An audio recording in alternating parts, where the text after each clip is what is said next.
हाँ तो गाइस, कैसे हो दोस्त यूनिट नंबर सेकंड अपने पार्ट ए हो रहा है उसका। ठीक है, बॉन्ड एंगल स्ट्रेन और कंसिक्वेंसेस इन बॉन्ड एंगल पढ़ रहे थे। अब इसके बाद में consequences in the bond angle strain आता है स्टूडेंट। बॉन्ड एंगल स्ट्रेन में कौन कौन सी जो अपने विवेचनाएं करनी है स्मॉल रिंग हेटेरोसाइक्लिक में, वो किस प्रकार से होगी। तो इसमें देखिए स्टूडेंट, इसमें लिखिए जो स्मॉल रिंग का जो बॉन्ड एंगल स्ट्रेन होता है, इसमें लिखिए यदि स्मॉल रिंग का बॉन्ड एंगल स्ट्रेन होता है वो इंक्रीज होता है तो रिंग की रिएक्टिविटी इंक्रीज होती है और रिंग की ओपनिंग रिएक्शन होती है। यानी जो स्मॉल रिंग होती है 3 मेंबर रिंग में आपके जो रिएक्शन होती है वो फास्ट होती है, किसकी तुलना में 6 मेंबर की रिंग की तुलना में फास्ट होती है। इसके बाद में लिखिए consequences of bond angle strain in small ring heterocyclics को 5 प्रकार से हम 5 फैक्टर के द्वारा हम बता सकते हैं। फर्स्ट लिखिए IR स्पेक्ट्रा, दूसरा NMR स्पेक्ट्रा, तीसरा कॉन्जुगेट इफेक्ट, चौथा बेसिसिटी, पांचवा पायरामिडल इन्वर्जन। क्या लिखें फिर से? IR spectra, NMR spectra, conjugate effect, basicity, पांचवा पायरामिडल इन्वर्जन। ठीक है, ये सभी लिखेंगे। अब इसमें लिखिए, सबसे पहले लिखिए IR स्पेक्ट्रा। IR यानी इंफ्रारेड स्पेक्ट्रा। ये बॉन्ड एंगल की फ्रीक्वेंसी के कारण, जो बॉन्ड एंगल होता है ना स्टूडेंट, उसकी जो फ्रीक्वेंसी चेंज होती है उसके कारण आता है। कार्बोनिल की अलग होती है, आपके एल्डिहाइड की अलग, एस्टर की अलग। इस प्रकार से जो अलग अलग फ्रीक्वेंसी प्राप्त होती है वो IR स्पेक्ट्रा के कारण प्राप्त होती है। तो उसमें जो IR स्पेक्ट्रा होता है वो इसके बॉन्ड एंगल स्ट्रेन को डिफाइन करता है। इसमें लिखिए IR स्पेक्ट्रा। IR स्पेक्ट्रा किसी भी मॉलिक्यूल के जो इंफ्रारेड स्पेक्ट्रम है या वाइब्रेशनल फ्रीक्वेंसी है उसको बताता है। इसमें लिखिए जो बॉन्ड एंगल है उसके कारण इलेक्ट्रॉनिक वाइब्रेशन उत्पन्न होता है। और उसमें लिखिए अगर हायर वाइब्रेशन फ्रीक्वेंसी है तो जो IR स्पेक्ट्रा है वो भी शिफ्ट भी हाई दर्शाता है। हाई शिफ्ट दर्शाएगा। IR स्पेक्ट्रा ऐसे बनाया था ना, उसमें ओवरटोन होते थे, वो क्या दर्शाएंगे? हायर शिफ्ट दर्शाएंगे। इसमें लिखिए अगर स्मॉल रिंग है वो क्या है? इंक्रीज होती है, तब क्या होती है? M2 higher. ठीक है, स्मॉल रिंग क्या होती है? स्मॉल रिंग में अगर स्ट्रेन है तो क्या होगा? वो भी क्या हो जाएगी? हायर शिफ्ट दर्शाएंगे। अगर स्मॉल रिंग में बॉन्ड एंगल स्ट्रेन कम होता है तो भी क्या हो जाता है? वो IR स्पेक्ट्रा कम प्राप्त होता है। इसमें लिखिए स्मॉल रिंग स्ट्रेन है उसमें 3000 से 3800 जो IR स्पेक्ट्रा है वो इंक्रीज होता है। ठीक है स्टूडेंट, ये है अपने। अब इसके बाद में इसमें लिखे स्टूडेंट IR स्पेक्ट्रा में कुछ और बातें हैं जो आपको अलग अलग करके बताता हूं मैं। हाँ तो गाइस, कैसे हो दोस्त? अब इसके बाद देखिए अपने पास इसमें लिखिए जो स्मॉल रिंग होती है उसमें लिखिए जो स्मॉल रिंग होती है उसमें लिखिए स्मॉल रिंग में बॉन्ड एंगल स्ट्रेन ज्यादा होता है जिसके कारण स्ट्रेचिंग फ्रीक्वेंसी इंक्रीज हो जाती है। और स्ट्रेचिंग फ्रीक्वेंसी इंक्रीज होने के साथ साथ स्मॉल रिंग में S कैरेक्टर भी ज्यादा होते हैं। ठीक है, जिसके कारण की स्ट्रेचिंग फ्रीक्वेंसी क्या हो जाती है? इंक्रीज होती है। अब इसमें लिखिए स्ट्रेचिंग फ्रीक्वेंसी, इसमें अपनी बात बताने वाले हैं स्टूडेंट। इसमें लिखिए, ये तो अपन रफ नहीं करेंगे क्योंकि इनकी अपने को जरूरत है कि डायरेक्ट फ्रीक्वेंसी अपने को याद रखनी पड़ेगी स्टूडेंट। ये अलग अलग जो आपके कॉम्बिनेशन थे ना उसमें से दी गई है यार ये। ठीक है, अरे हाँ या ना बोले यार आ रहा है में। तो यहाँ पर देख क्या करना है तेरे को, यहाँ पर लिखिए स्ट्रेचिंग फ्रीक्वेंसी है ना, स्ट्रेचिंग फ्रीक्वेंसी है वो डायरेक्टली प्रोपोर्शनल कर दी। सर किसके करे? चूड़ीदार, घुमावदार, लच्छेदार, कौन सा भी दार हो तुम लगा सकते हो। Stretching frequency directly proportional S नाम को सर वरदान है। क्यों? क्योंकि S नाम बहुत ही खतरनाक है सर। अरे खुद की तारीफ मत किया करो तुम, ठीक है ना। तो स्ट्रेचिंग फ्रीक्वेंसी देखिए, स्ट्रेचिंग फ्रीक्वेंसी देखिए student, stretching frequency S character हो गया। स्ट्रेचिंग फ्रीक्वेंसी अब क्या है, स्ट्रेचिंग फ्रीक्वेंसी डायरेक्टली प्रोपोर्शनल है। स्ट्रेचिंग फ्रीक्वेंसी कौन सी होती है, जैसे कार्बन हाइड्रोजन है उसमें 3 मेंबर और 4 मेंबर रिंग की स्ट्रेचिंग फ्रीक्वेंसी अलग अलग है। कार्बन हाइड्रोजन है, जितनी ज्यादा छोटी आपके हो उतना ज्यादा बॉन्ड एंगल स्ट्रॉन्ग होगा। ठीक है, स्ट्रेचिंग फ्रीक्वेंसी विद क्रमानुपाती 1 रिंग साइज, रिंग साइज ये भी है, ये भी एक सूत्र है जो आपको लिखना है। इससे आप हिंदी बना सकते हो, यानी यदि किसी मॉलिक्यूल की स्ट्रेचिंग फ्रीक्वेंसी ज्यादा होती है या किसी रिंग है जिसमें स्मॉल रिंग है जो हेटेरोसाइक्लिक की उसमें स्ट्रेचिंग फ्रीक्वेंसी ज्यादा है तो उसकी रिंग साइज कम होगी। दूसरी बात, अगर किसी मॉलिक्यूल की स्ट्रेचिंग फ्रीक्वेंसी ज्यादा है उसके एस कैरेक्टर ज्यादा होंगे। और तीसरी बात लिखिए, अगर किसी मॉलिक्यूल है जो स्मॉल रिंग हेटेरोसाइक्लिक है उसमें क्या है, स्मॉल रिंग हेटेरोसाइक्लिक, अपन 6 मेंबर तक की बात करें यहाँ पर 3, 4, 5, 6, उसमें अगर स्ट्रेचिंग फ्रीक्वेंसी में बॉन्ड एंगल स्ट्रेन ज्यादा है जिसके कारण क्या होगी, बॉन्ड एंगल स्ट्रेन ज्यादा है तो उसकी स्ट्रेचिंग फ्रीक्वेंसी भी हाई होगी। एग्जांपल ये रहे स्टूडेंट, इसमें 3 मेंबर और 4 मेंबर, ये स्टूडेंट मैंने नामकरण सिखाए हैं स्टूडेंट आपको, 3 मेंबर और 4 मेंबर। यहाँ पर ऑक्सीजन कंटेनिंग कंपाउंड है, नाइट्रोजन कंटेनिंग कंपाउंड है और सल्फर कंटेनिंग कंपाउंड है।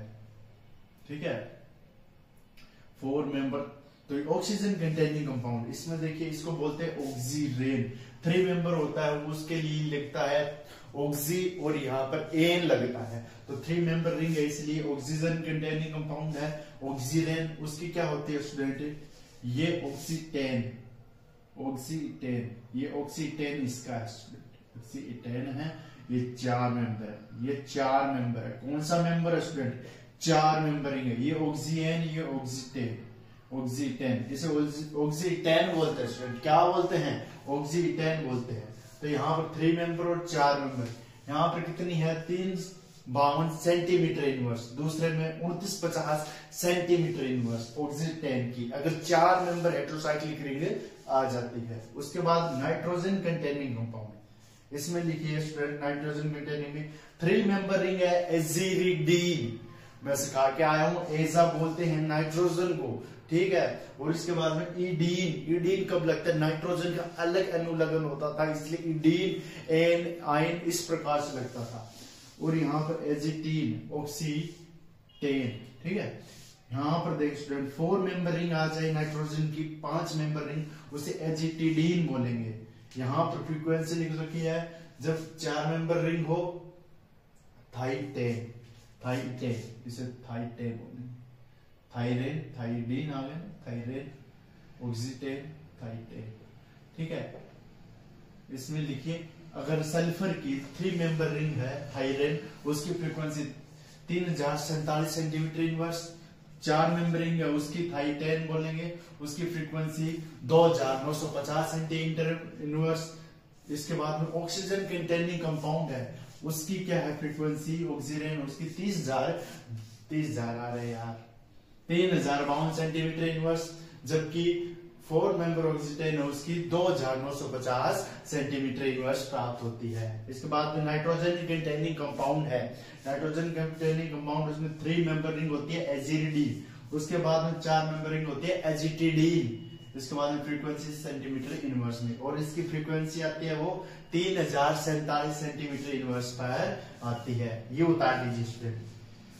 ठीक है सर, गाना सुना रहे हो, गाना कहाँ से सुना दे यार तेरे को, गाना तो गाएंगे लेकिन कभी गाएंगे जब नंबर बनाएंगे तब गाना गाना पड़ेगा। ठीक है, कहने को अरे तो ठीक है। अब आता है NMR spectrum, oxygen thietane, thietane, thietane लिखिए, ऑक्सीटेन लिख लिया, थाइटेन है ना, थाइटेन, थाई थाई थाई थाई थाई वो वाले थाई नहीं रे, फिफ्स वाले अलग यार। सल्फर कंटेनिंग कंपाउंड है यार, ऑक्सीजन कंटेनिंग कंपाउंड है, एक कार्बन परमाणु, एक नाइट्रोजन परमाणु, क्या कर रहा है यार तुम, ये इस प्रकार से होता है।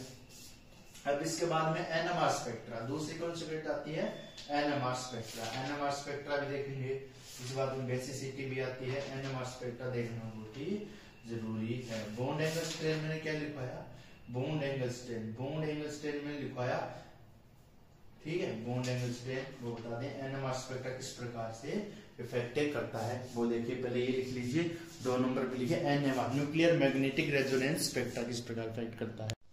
हाँ तो बस अब इसके बाद में देखिए एनएमआर स्पेक्ट्रा, एनएमआर स्पेक्ट्रम देखिए, एनएमआर स्पेक्ट्रम देखिए स्टूडेंट, एनएमआर स्पेक्ट्रम में क्या आएगा, NMR spectra magnetic resonance spectra किस प्रकार से इफेक्ट करता है आपके स्मॉल रिंग हेटेरोसाइक्लिक मान लेते 3, 4, 5, 6 इस प्रकार से। तो इसमें याद रखिए जितना ज्यादा जे कपलिंग कांस्टेंट का मान होगा या कार्बन हाइड्रोजन की वैल्यू होगी उतनी ज्यादा आपकी क्या होगा, उतनी ज्यादा एस कैरेक्टर बढ़ेगी, एस कैरेक्टर बढ़ेंगे तो आपकी क्या हुई, एस कैरेक्टर बढ़ने से क्या हो जाएगा, जो कंस्क्वेंसेस या बॉन्ड एंगल स्ट्रेन है वो उतना ही ज्यादा होता है। इसमें लिखिए small ring heterocyclic consequence bond angle strain 13, ये 13 ऊपर रहेगा, ठीक है, 13 कार्बन हाइड्रोजन कपलिंग के द्वारा समझाया जा सकता है।